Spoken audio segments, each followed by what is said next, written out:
Hello, हाय, आदाब, नमस्कार, सत श्री अकाल, गुड आफ्टरनून एवरीवन। मैं अरुण तिवारी आप सभी का स्वागत करता हूं हमारे YouTube channel talent Hunt classes में। डियर स्टूडेंट्स, हम लोग फोर्स का लेक्चर देख रहे हैं, जिसमें 2 लेक्चर हम लोग देख चुके हैं। पहले लेक्चर में हमने डिफिनेशन देखा था और टाइप देखा था फोर्स का, और दूसरे लेक्चर में हमने देखा था कि फर्स्ट लॉ ऑफ न्यूटन क्या होता है। तो आज हमें देखना है second law of Newton. Trick अभी बाकी है, यानी ट्रिक जो है वो थर्ड लॉ ऑफ मोशन जब देख लेंगे हम लोग, न्यूटन्स थर्ड लॉ, उसके बाद ट्रिक हम बताएंगे ताकि तीनों लॉ एक आप साथ याद कर सकें। एक स्टूडेंट का ये भी क्वेश्चन था कि जो ग्रेविटेशनल फोर्स होता है उसके अपोजिट कौन सा फोर्स लगता है। तो gravitational force always act towards earth, that is downwards. तो जो अपवर्ड फोर्स लगता है वही होता है क्या चीज़, ग्रेविटी के अपोजिट। तो उसको हम लोग नॉर्मल फोर्स भी कहते हैं, या बायोंड फोर्स भी कहते हैं, या आप थ्रस्ट भी बोलते हैं। ठीक है, तो आपका डाउट था।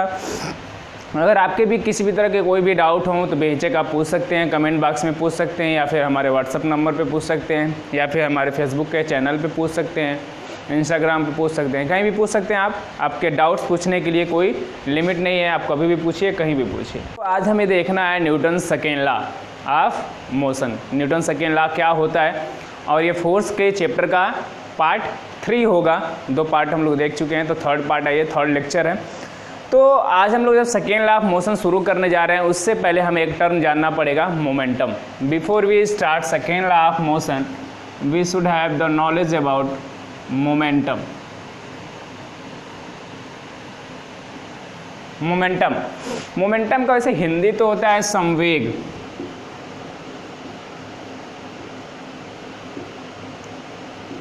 और एक मोमेंटम कोचिंग भी है, मैं उसका प्रमोशन नहीं कर रहा हूँ। एक मोमेंटम यानी संवेग। तो जैसे कि इसको पहले एग्जांपल्स के थ्रू को रिलेट करके समझते हैं कि जैसे मान लीजिए आपके पास 2 तरह के बॉल हैं। एक जो है प्लास्टिक बॉल है जो एकदम हल्की सी आती है, जिससे छोटे बच्चे क्रिकेट खेलते हैं, और एक बॉल जो है जो बड़े खेलते हैं, वो हम लोग जैसे बड़े लोग, पैसे वाले नहीं, हाइट वाले, उम्र वाले। 2 लोग हैं, 2 बॉल है, एक प्लास्टिक बॉल और एक टेनिस बॉल, नहीं वो क्रिकेट बॉल जो ओरिजिनल होती है, ड्यूज की बॉल कह सकते हैं आप। तो इन दोनों बॉल को जब अगर फेंका जाए विथ सेम स्पीड, दोनों को एक स्पीड से फेंका, मैंने एक फोर्स लगाकर, एक बराबर फोर्स लगाकर, दोनों पे 5 न्यूटन का फोर्स लगाकर फेंका, तो जो प्लास्टिक बॉल होगी उसको गैदर करना, पकड़ना, कैच करना आसान होगा। जबकि जो ड्यूज की बॉल है, जिसे बड़े बच्चे क्रिकेट खेलते हैं, उसको पकड़ना थोड़ा सा मुश्किल होगा। क्यों? क्योंकि उसमें जनरली क्या होता है, चोट भी लग जाता है और उसको रोकने में टाइम लगेगा। तो जो आप कह सकते हैं कि फोर्स जो लग रहा है दोनों केस में, वो किस पे डिपेंड कर रहा है, मास पे।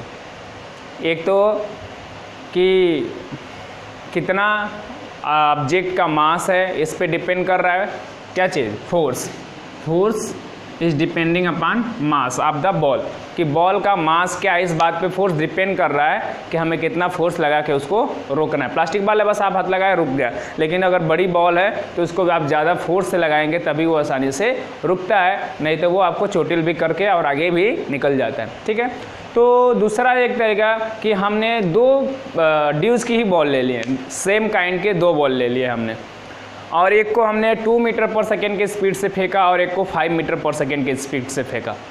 2 ball of same kinds are thrown with different speed, one at 2 metre per second and second one at 5 metre per second. What will you feel to catch them?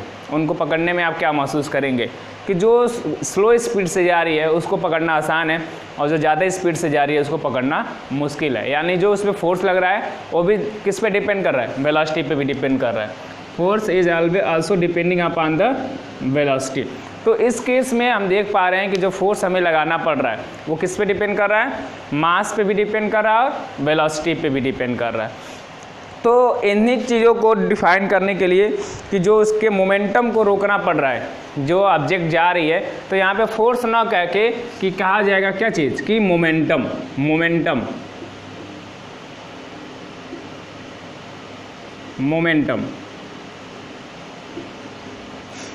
Momentum is denoted by letter P. You can write it P, small letter P.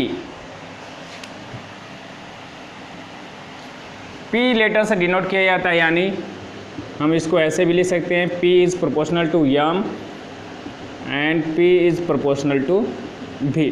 यानी जो momentum है ball की वो दो चीज़ों पे depend करती है, उसके मास पे भी कि इसका मास कितना ज़्यादा है, और दूसरी उसकी वेलोसिटी पे भी, यानी स्पीड पे भी, और स्पीड कहिए या वेलोसिटी कहिए, जो भी पोजेस करती है ऑब्जेक्ट वो।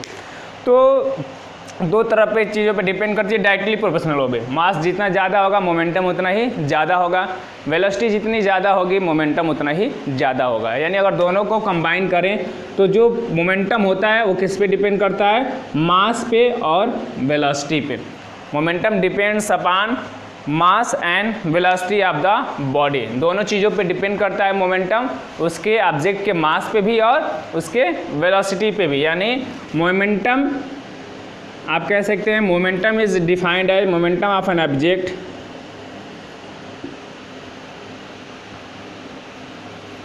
ऑब्जेक्ट is defined as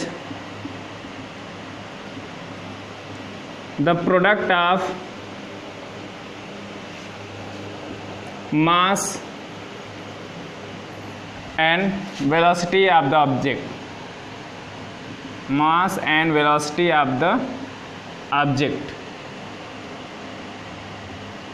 किस पे डिपेंड कर रहा है, मास और वेलोसिटी के प्रोडक्ट पे डिपेंड कर रहा है। तो हम ले सकते हैं कि मोमेंटम जो होता है वो क्या होता है, ये सिंपली प्रोडक्ट होता है मास और वेलोसिटी का, यानी P equals to m into V। और चूंकि ये एक वेलोसिटी पे डिपेंड करता है और वेलोसिटी एक वेक्टर क्वांटिटी है, तो momentum has also direction, so momentum is also vector quantity. Momentum क्या है, एक तरह का वेक्टर क्वांटिटी है। ये डिपेंड करता है कि जो स्पीड है या जो फोर्स लग रहा है उस पर वो किस डायरेक्शन में जा रहा है, ये डिपेंड करता है डायरेक्शन पे। अगर हमें इधर की ओर डायरेक्शन लगा रहे हैं कि इधर की ओर, उस बात पे मोमेंटम डिपेंड करता है, यानी डायरेक्शन पे डिपेंड करता है, बस मैग्नीट्यूड पे नहीं डायरेक्शन पे भी डिपेंड करता है, इसलिए इसको हम लोग एक वेक्टर क्वांटिटी भी कहते हैं। ठीक है, तो अगर हमें इसकी यूनिट की बात करनी हो तो we know that the unit of mass in SI unit is kilogram and unit of velocity और speed is meter per second. So unit of momentum, SI unit of momentum is kilogram metre per second, kilogram metre per second is the SI unit of momentum. Momentum का SI unit क्या होता है, kilogram metre per second.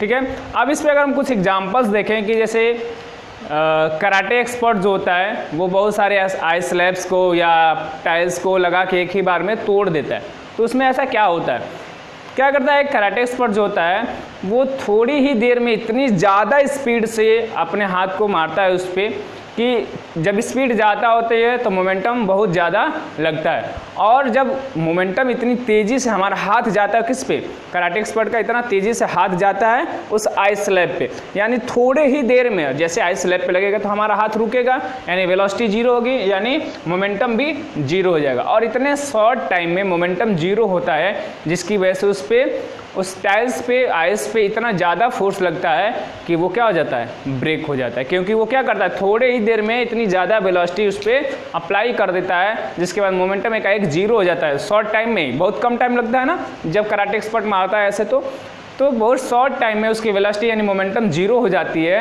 जिसकी वजह से उस पर बहुत ज़्यादा फोर्स लगता है और वो स्लैब्स जो होते हैं वो टूट जाते हैं आसानी से।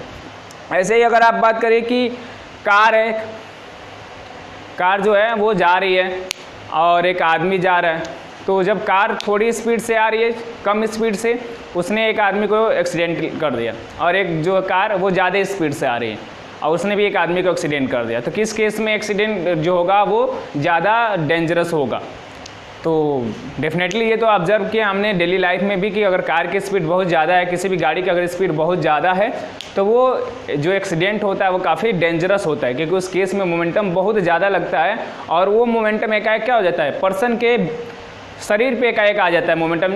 लगन जीरो होने का मतलब क्या हो जाए, एक्सीडेंट होने का मतलब कि वो जिस मोमेंटम से आ रहा था ऑब्जेक्ट, जिस स्पीड से, स्पीड क्या हो रहा है, जितना स्पीड ज़्यादा मोमेंटम उतनी ज़्यादा। या फिर बड़ी गाड़ी है, कार है, ट्रक है, तो वो उसकी स्पीड कम भी है तो उसका मास ज़्यादा होता है। तो मास या वेलोसिटी दोनों में से किसी भी अगर कोई भी एक चीज़ कम है, मोमेंटम जो है कब ज़्यादा होगा, हाई मोमेंटम कब होगा, या तो मास हाई हो या वेलोसिटी हाई हो, और अगर जब दोनों आ गए तब तो क़यामत है। मास भी ज़्यादा, जैसे ट्रक वाले जब बहुत तेज़ी से चलते हैं तो एक तो उनका मास ज़्यादा ही है, बड़ी गाड़ी है, और इस वेलोसिटी भी उसकी ज़्यादा हो जाती है। तब उस केस में जो एक्सीडेंट होता है जनरली वहाँ पे बचने का कोई चांस रह ही नहीं जाता है, शरीर के कई टुकड़े हो जाते हैं। मैंने खुद देखा है कई बार ऐसे, इतना खतरनाक एक्सीडेंट होता है। तो मोमेंटम जो हाई है वो 3 चीज़ों पर डिपेंड करता है, मास या तो हाई हो, या तो उसकी वेलोसिटी हाई हो, या तो मोमेंटम तब भी हाई होगा जब उसका मास और वेलोसिटी दोनों हाई हो, तब तो बहुत खतरनाक हो जाता है मोमेंटम उस केस में। इसी तरह से अगर आपने देखा है कि कोई व्यक्ति जो है क्रिकेट खेल रहा है, तो अगर जैसे ही क्रिकेटर है तो वो बाउंसर को क्या करता है, जनरली डक कर जाता है, बैठ जाता है, क्योंकि उस समय जो बॉल आती है, बॉल तो छोटी है लेकिन उसकी स्पीड इतनी ज़्यादा होती है कि मोमेंटम बहुत हाई होगा। और जब मोमेंटम हाई होगा तो जनरली जब भी किसी को लगता है तो उसमें बहुत ज़्यादा चोट लग जाती है। आपको याद होगा अगर आप क्रिकेट देखते हैं तो फिल ह्यूज जो थे उनका डेथ भी इसी वजह से हो गया था, इतनी ज़्यादा उनको चोट आई थी सर में कि उनका डेथ भी हो गया था। यानी मोमेंटम जो है वो इन सभी चीज़ों पे डिपेंड करता है, मास पे और वेलोसिटी पे। जो ज़्यादा जितना ही ज़्यादा होगा मोमेंटम उतना ही हाई होगा। और मोमेंटम कम कब होगा, जब दोनों कम हो, मास भी कम हो और वेलोसिटी भी कम हो। जैसे कि प्लास्टिक की बॉल को फेंके तो उससे मोमेंटम कम अप्लाई होता है और वहाँ पे चोट लगने के चांस कम होते हैं, ठीक है। और ऐसे ही जो टेनिस बॉल है, कितना भी तेज़ी से अगर कोई मारे तो उसमें चोट लगने के चांस नहीं के बराबर होता है। इसलिए जनरली ऐसा कम सुना जाता है कि कोई टेनिस प्लेयर खेलते वक्त चोटिल हो गया, मतलब उसको बॉल से चोट लग गई। जबकि क्रिकेटर में ऐसे बहुत ज़्यादा होता है कि उनको खेलते वक्त बहुत ज़्यादा चोट भी लग जाती है, क्योंकि बॉल की मोमेंटम बहुत ज़्यादा होती है। जब बैट्समैन मारता है बैट से तो भी, और जब बॉलर बॉलिंग करता है तभी, दोनों केसेस में बॉल की मोमेंटम बहुत ज़्यादा होती है ड्यू टू हाई स्पीड, और उस केस में चोट लगने के चांसेस बहुत ज़्यादा होते हैं, ठीक है। तो जैसे कि हम बताया कि मोमेंटम जो होता है मास और वेलोसिटी का प्रोडक्ट है। तो अगर जैसे कोई गन है, अभी आप लोग इस पर क्वेश्चंस बहुत ज़्यादा देखेंगे गन का, तो उस पर एक बता दे रहे हैं कि गन है तो वो स्टार्टिंग में उसका मोमेंटम जो होगा वो 0 होगा, टोटल मोमेंटम। क्यों? क्योंकि अभी वो उसकी वेलोसिटी जो है 0 है, जो उसमें बुलेट है वो अभी तो चली नहीं है, तो जब चली नहीं है तब वेलोसिटी 0 है, और उस केस में मोमेंटम भी गन का क्या होता है, 0 होता है। Total momentum of the gun जो होगा वो 0 होगा, ठीक है। अब हम लोग देखते हैं इस पर 1-2 न्यूमेरिकल्स देख लेते हैं, ताकि अभी जब न्यूमेरिकल पार्ट्स इसका जब अलग से देखेंगे तो भी आसान हो जाएगा हमारे लिए, लेकिन उससे पहले 1-2 न्यूमेरिकल देख लेते हैं, ताकि साथ साथ जब देखे रहेंगे तो थोड़ा सा कॉन्सेप्ट हमारा क्लियर रहेगा, ठीक है। तो आइए इस पर 1-2 न्यूमेरिकल्स देख लेते हैं। पहले फार्मूला आप याद रखिएगा, वेक्टर क्वांटिटी है, किलोग्राम मीटर पर सेकेंड इसका SI यूनिट होता है। तो हम क्वेश्चन लिखते हैं यहाँ पे, question what is the momentum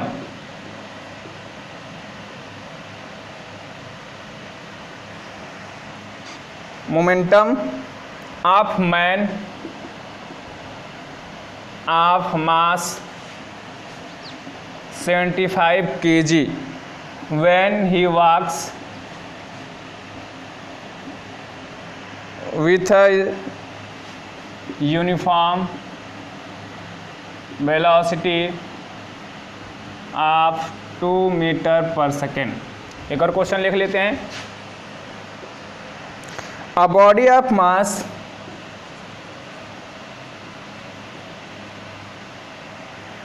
25 kg has a momentum of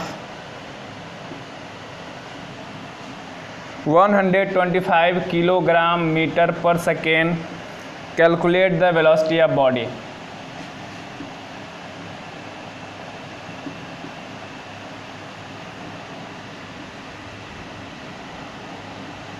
calculate the velocity of the body, body की वेलोसिटी क्या है बताइए, ठीक है। तो पहला हमारा काम कब भी होता है, जब भी हम न्यूमेरिकल लगाते हैं। तो हम आपको फर्स्ट इससे लेसन वाले में बता चुके हैं कि न्यूमेरिकल लगाने से शुरू में क्या करते हैं हम लोग, first of all we have to write down the given data. Given क्या क्या है। तो क्वेश्चन जब पढ़ेंगे व्हाट इज द मोमेंटम, यानी मोमेंटम पूछ रहा है of a man of mass 75 kg, mass उसका क्या है मैन का 75 kg, when he walks with a uniform velocity, velocity कितना है 2 मीटर पर सेकेंड। अब ये हमारा डेटा है, अब इन डेटा को कोरिलेट करने वाला फार्मूला क्या है पी एम भी, यानी P equals to M into V. M कितना है 75 है, भी कितना है 2 है, सॉल्व कर लिए 150, इसका यूनिट लिख लिया हमने केजी मीटर पर सेकेंड, ये हो गया हमारा सलूशन। सिंपल है, बस क्या करना है हमें डेटा को सही लिखना है, गिवन क्या है उसको अगर हम सही लिख लेते हैं तो हमें न्यूमेरिकल लगाने में कोई प्रॉब्लम नहीं होगी। ठीक है, अब देखते हैं इसका सेकेंड सोल्यूशन, सेकेंड वाले क्वेश्चन का। इसमें गिवन क्या है body of mass 25 kg, mass 25 kg has a momentum, यहाँ पे मोमेंटम दे दिखा है कितना 125 kg metre per second, calculate the velocity, तो इसमें वेलोसिटी पूछ रहा है। तो इन तीनों को कोरिलेट करने वाला formula P equals to M into V, यानी V equals to P by M. तो P की वैल्यू 125 है, एम की वैल्यू 25 है, सॉल्व कर लिए तो V इक्वल्स टू 5 और यूनिट क्या हो जाएगा मीटर पर सेकेंड। तो आप देख पा रहे हैं कि इस पे न्यूमेरिकल जो है काफ़ी सिंपल है मोमेंटम के टर्म पे। अब कंजर्वेशन ऑफ मोमेंटम में जो न्यूमेरिकल्स होंगे वो थोड़ा सा और बड़े होंगे, उसमें ज़्यादा एफर्ट लगाने पड़ते हैं। तो अभी जो अगर इन चीज़ों को आप समझे रहेंगे तो वो भी आपके लिए आसान हो जाएगा। तो हम इसको इरेज कर ले रहे हैं और अब हम चलते हैं इसके बाद second law of motion, Newton का सेकेंड लॉ क्या होता है वो हम लोग देखते हैं, उसके कॉन्सेप्ट को समझते हैं और उसके बाद उस पर कुछ बेस्ड क्वेश्चन देखेंगे न्यूमेरिकल और उसको भी आसान बनाकर फेंक देंगे। कहाँ पे? डस्टबिन में। Second law of motion, Newton second law of motion, Newton's second law of motion. Newton भाई साहब का दूसरा नियम, न्यूटन का गति का दूसरा नियम, न्यूटन के गति का दूसरा नियम क्या है? तो उन्होंने कहा कि जो फोर्स होता है, सेकेंड लॉ जो है वो ये बताता है कि फोर्स जो है वो किस पे डिपेंड करता है, rate of change of momentum, यानी मोमेंटम किस रेट से बदल रहा है वो इस बात पे डिपेंड करता है सेकेंड लॉ। उन्होंने कहा force depends upon rate of change of momentum, rate of change of momentum, यानी जो फोर्स होगा वो होगा rate of change of momentum upon time taken. तो यहाँ पे हम लोग ऐसे भी लिख सकते हैं force is directly proportional to change in momentum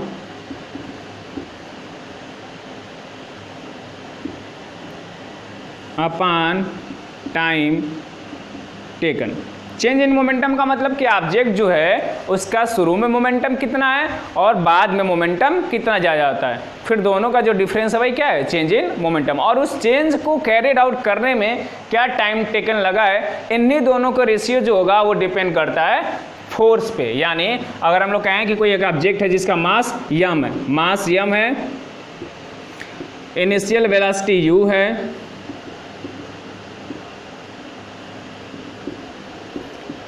final velocity भी है,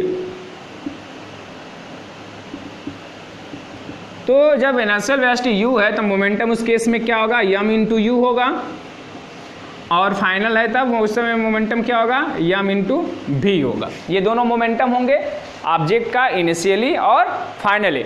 तो इन दोनों का जो चेंज होगा यानी P2 माइनस P1 क्या हो जाएगा आपका, mv माइनस mu। तो हम यहाँ पे लिख सकते हैं F directly proportional to M V minus M U, और टाइम टेकन अगर है इसमें t, तो M V minus M U upon T. अगर हमने यहाँ पे P2 माइनस P1 क्यों लिया है कि क्योंकि जनरली हम लोग चेंज जब लेते हैं तो फाइनल माइनस इनिशियल लेते हैं, ठीक है, तो इसलिए हमने यहाँ पे M V minus M U लिखा है। अगर इसमें से हम यम कॉमन ले लें तो हो जाएगा v minus you upon T. और हम जानते हैं कि एक्सेलरेशन इज इक्वल टू क्या होता है, change in velocity upon time, यानी ये टर्म क्या है वो a के बराबर है या फिर proportional to m into a. और जब प्रोपोर्शनलिटी सिंबल जब भी हटता है तो वहाँ पे एक कांस्टेंट टर्म आता है, तो हम अगर लगा दें k इंटू एम ए, और जब SI यूनिट यहाँ पे रखेंगे सबकी तो k की वैल्यू मिलती है 1, since k equals to 1 therefore f equals to m into A, force equals to mass into acceleration, force equals to mass into acceleration. यही हमारा है second law of Newton. Newton का सेकेंड लॉ क्या है, force equal to mass into acceleration. तो जो हमारा Newton का सेकेंड लॉ है वो ये बताता है कि फोर्स क्या होता है, फोर्स को वो डिफाइन करता है एक तरह से। और तो इस तरह से ये force equal to mass into acceleration, तो यहाँ से हम लोग एक्सेलरेशन भी निकाल सकते हैं। ए इक्वल टू क्या हो जाएगा, फोर्स अपान मास, यानी जो एक्सेलरेशन है वो दो टर्म पे डिपेंड कर रहा है। किस पे acceleration is directly proportional to F and inversely proportional to mass, mass के इनवर्सली प्रोपोर्शनल है। कोई अगर ऑब्जेक्ट है, हैवी ऑब्जेक्ट है, तो उस यानी मास ज़्यादा होगा उसका, उस केस में एक्सेलरेशन जो होगा उसको चेंज इन एक्सेलरेशन जो होगा उसमें ज़्यादा कम होगा, मास ज़्यादा होगा तो एक्सेलरेशन कम होगा, ठीक है। और मास कम है तो एक्सेलरेशन ज़्यादा होगा। उल्टा यहाँ पे फोर्स जितना ज़्यादा लगेगा एक्सेलरेशन उतना ही ज़्यादा होगा, फोर्स जितना कम लगेगा एक्सेलरेशन उतना ही कम होगा। यानी एक्सेलरेशन भी, ये जो लॉ है वो फोर्स को तो डिफाइन करता है, साथ ही में एक्सेलरेशन को भी ये डिफाइन करता है। तो दो टर्म को ये लॉ डिफाइन करता है एक साथ, एक तो फोर्स और दूसरा एक्सेलरेशन। यहाँ पे अगर जनरली एक टर्म पूछा जाता है define 1 Newton, define 1 Newton. Generally जो यूनिट्स होते हैं, जैसे कि हम फर्स्ट चैप्टर में भी बोले थे कि 1 जूल का डिफिनेशन कई बार पूछ लेता है, तो उसी तरह से यहाँ पे भी 1 न्यूटन का डिफिनेशन कई बार पूछता है कि 1 न्यूटन का डिफिनेशन क्या होता है। तो 1 न्यूटन का डिफिनेशन अगर हमें बताना हो तो क्या होगा, तो 1 न्यूटन इज अ फोर्स, जैसे फोर्स इक्वल्स टू क्या है, मास इनटू एक्सेलरेशन। और 1 कब होगा, यहाँ पे वैल्यू कब होगी, जब मास भी हमारा 1 kg हो और एक्सेलरेशन भी क्या हो 1 मीटर पर सेकेंड स्क्वायर हो, तब फोर्स इक्वल्स टू क्या हो जाएगा 1 इंटू 1 यानी 1 न्यूटन। तो फोर्स यहाँ पे 1 न्यूटन कब हो रहा है कि जब एक ऑब्जेक्ट जो 1 किलोग्राम का है और उस पर एक्सेलरेशन कितने का लग रहा है 1 मीटर पर सेकेंड स्क्वायर का, तो उसको हम लोग कह सकते हैं 1 न्यूटन। तो डिफिनेशन लिख सकते हैं आप, a newton is that force which when acting on a body of mass 1 kg, 1 newton, Newton भाई साहब साइंटिस्ट है तो उनके लिए capital, a newton is that force which when acted on a body of mass 1 kg produces acceleration of 1 metre per second square. एक Newton क्या है, एक न्यूटन वह फोर्स है जब वह एक ऑब्जेक्ट पे जिसका मास 1 kg है एक्ट करता है, लगता है, तो 1 मीटर पर सेकेंड स्क्वायर का एक्सेलरेशन प्रोड्यूस करता है। इसी को हम लोग कहते हैं 1 न्यूटन। तो ये आपका हो गया डिफिनेशन 1 न्यूटन का, डिफाइन 1 यूनिट। आप इसको जरूर लिख लें क्योंकि बहुत ज़्यादा ये पूछा जाता है, डिफाइन 1 न्यूटन, ठीक है। तो अब हम इसके कुछ एप्लीकेशन देख लें कि एप्लीकेशन क्या होता है सेकेंड लॉ का, एप्लीकेशंस ऑफ सेकेंड लॉ, यानी आप एग्जाम्पल कह सकते हैं एक तरह से applications of second law. What are the applications of second law. उसके बाद एप्लीकेशंस के बाद कुछ इस पे न्यूमेरिकल देख लेंगे, फिर हमारा सेकेंड लॉ समाप्त हो जाएगा। उसके बाद हमारे पास क्या बच जाएगा, थर्ड लॉ बच जाएगा। तो कुछ एप्लीकेशन है जैसे कि कैचिंग अ क्रिकेट बॉल,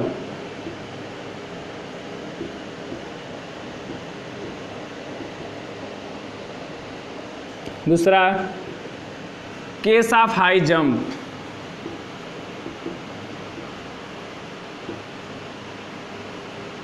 तीसरा use of seat belts, seat नहीं सीट। ये सब जो है एप्लीकेशंस होते हैं सेकेंड लॉ ऑफ मोशन के। क्या है इसमें? कैचिंग है क्रिकेट बॉल। जब भी आप देखते हैं कि क्रिकेट बॉल क्रिकेटर एक कैच करता है तो अपने हाथ को क्या करता है? पीछे खींचता है। डायरेक्ट वो ऐसे रोकता नहीं है, वो क्या करता है? बॉल को पीछे की तरफ लाता है। क्यों? क्योंकि जब बॉल आ रही होती है तो उसकी स्पीड ज़्यादा होती है। बॉल को रोकने का मतलब उसकी स्पीड जीरो करना, और स्पीड जीरो करने का मतलब मोमेंटम जीरो करना। तो इतना जब मोमेंटम एकाएक जीरो होगा तो वो हमारे हाथ पे फोर्स लगाएगा। ठीक है, फोर्स अभी हमने डिफाइन किया किससे होता है? mv-u/t।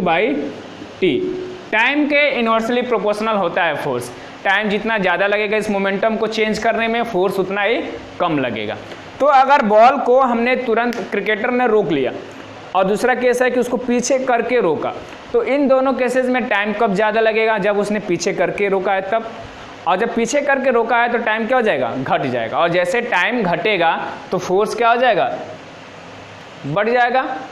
सॉरी, टाइम जो होगा उसको ज़्यादा लगेगा जब पीछे की ओर करेंगे तो, क्योंकि ज़्यादा टाइम लग रहा है यहाँ से रोकने में और यहाँ पे रोकने में टाइम ज़्यादा लगेगा, क्योंकि बॉल को उतना टाइम और ट्रेवल करने में लग रहा है, तो टाइम बढ़ जाएगा। और जैसे टाइम बढ़ेगा तो फोर्स घट जाएगा। यानी अब जो फोर्स लगेगा उस बॉल के द्वारा हमारे हाथ पे, यानी क्रिकेटर के हाथ पे, वो क्या होगा? कम लगेगा। और जब फोर्स कम लगेगा तो चोट कम लगेगी। जबकि अगर वो ऊपर की तरफ ही हाथ करके रोक लेता है तो उस केस में बॉल की स्पीड बहुत जल्दी जीरो हो जाएगी, यानी मोमेंटम बहुत जल्दी जीरो हो जाएगा, तो फोर्स जो होगी वो ज़्यादा लगेगी और चोट ज़्यादा लगने के चांस होते हैं। तो इसलिए क्रिकेटर जो होता है अपने हाथ को जब भी कैच रोकता है तो पीछे की ओर खींचता है। जनरली ये क्वेश्चन पूछा भी जाता है कि जब क्रिकेटर कैच रोकता है तो अपने हाथ को पीछे की ओर क्यों खींचता है। ठीक है, तो उसका एक एप्लीकेशन है। दूसरा केस ऑफ हाई जंप। जब भी आप हाई जंप वाला देखें तो आप देखे होंगे कि वहाँ की मिट्टी की थोड़ी सी खुदाई कर दी जाती है, थोड़ा सा गहरा कि मिट्टी को थोड़ा सा फर्टाइल उर्वरा बनाया जाता है, ताकि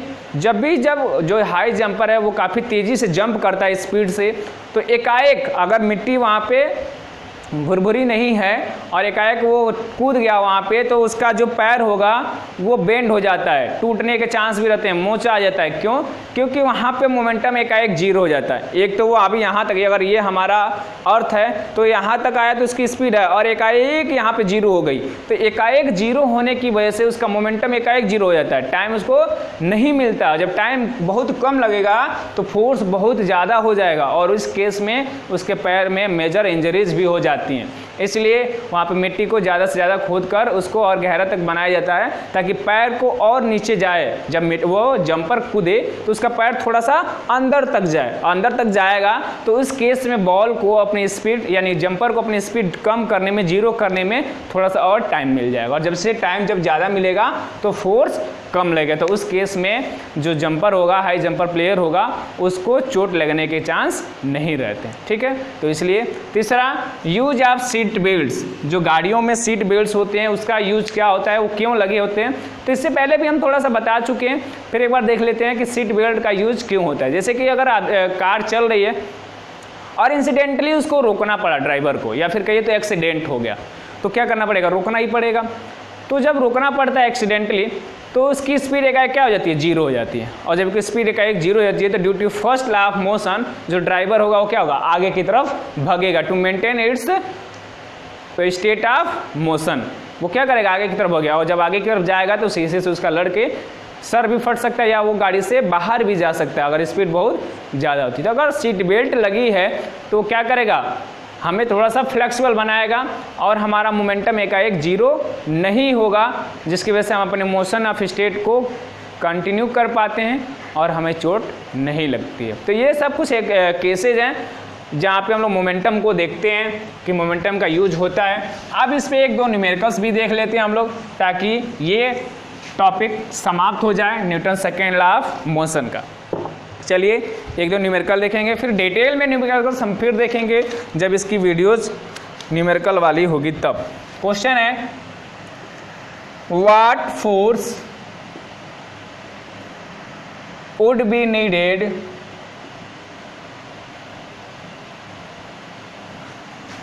to produce an acceleration of 4 meter per second square in a ball of mass 6 kg। कह रहा है कि क्या फोर्स रिक्वायर्ड है, what force would be needed, यानी यह पूछ रहा है to produce an acceleration. Acceleration कितना दे रखा है 4 meter per second square in a ball of mass 6 kg। Mass कितना है उसका 6 kg। तो यह पूछ रहा है इन तीनों को कोरिलेट करेगा कौन सा formula, F equals to M into a, और एम की वैल्यू 6 है, ए की वैल्यू 4 है, तो 6 4 जा 24, और ये चूंकि फोर्स है तो इसका यूनिट क्या हो जाएगा न्यूटन। तो F इक्वल्स टू 24 न्यूटन। तो इस तरह से अभी बस मैंने एक न्यूमेरिकल बताया छोटा सा सिंपल सा, इस पर अभी बहुत ज़्यादा न्यूमेरिकल्स हैं जो कि डेफिनेटली हमें न्यूमेरिकल्स पार्ट में ही देखना है ताकि हम लोग न्यूमेरिकल्स को अच्छे से पढ़ सकें। अगर हम अभी टॉपिक के साथ कंक्लूड करेंगे, उसको इंक्लूड कर दें तो थोड़ा सा कम टाइम मिलेगा, उस पर ज़्यादा फोकस नहीं कर पाएंगे। तो अभी हम पहले कॉन्सेप्ट को समझ लेते हैं, एक दो न्यूमेरिकल देख लेते हैं छोटे मोटे, फिर न्यूमेरिकल पार्ट्स में डिटेल में इनके न्यूमेरिकल्स को देखेंगे, उनका खात्मा करेंगे, पोस्टमार्टम भी करेंगे, है ना। तो बस इस वीडियो को यहीं पे समाप्त करते हैं। अगर पसंद आई हो तो लाइक करिए, कमेंट करिए, अपने दोस्तों तक शेयर करिए, ज़्यादा से ज़्यादा लोगों तक पहुँचाइए। फिर मिलते हैं अगले वीडियो में, तब तक जय हिंद।